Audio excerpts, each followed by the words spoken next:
거예요. Had grabbed the gecko and the fight was on. But what was so amazing to me at the whole time was the fact that the snake was not getting the better of the gecko. It was grabbing it by the skin behind its neck, only allowing the snake very little latitude.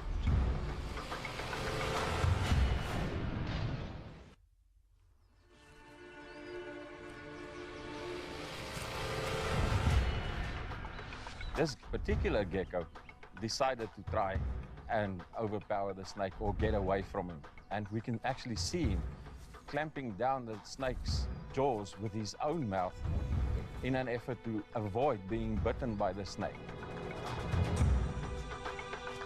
The snake would have been very much the heavier party.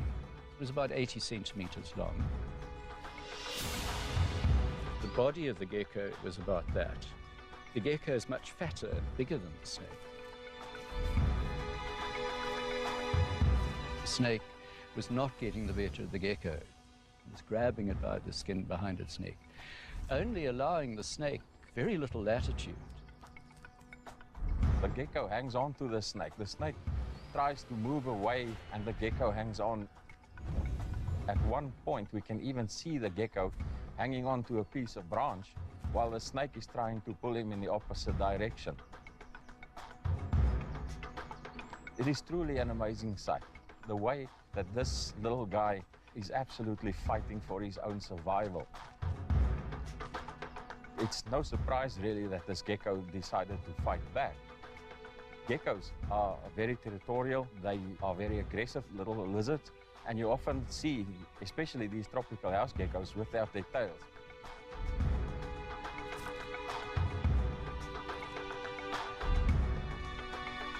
The snake has the advantage. The snake can overpower something the size of a gecko fairly easily. He has to hope that in the end the snake loses interest in him and decides for himself that this isn't worth the struggle and abandons him as a prey item. At one point, the snake does in fact lose interest and moves away from the gecko and tries to get into a tree. Obviously, his plan didn't go as well as he thought it would. He thought it would bite the gecko and it would die, and that would be the end of it. But this took much longer and took much more effort. In the end, really, we see the gecko is seriously injured. He's taken such a beating, but he's given as well as he's taken. The odds are just too much and too overpowering. Because he was already feeling the effects of the fight, his movements were sluggish.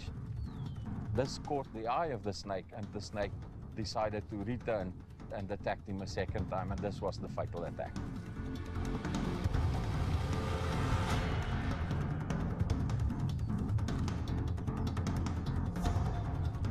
It was nearly a 40-minute event, and the actual battle between the snake and the gecko was about 14 minutes, and then the balance was the snake slowly and methodically stretching and eating the gecko. It amazed me at the end of the day to see how the snake actually disposed of that by eating it. And that gecko was a bruiser. It didn't have a tail. It had been in the wars. It was fair game for the snake. And that's nature.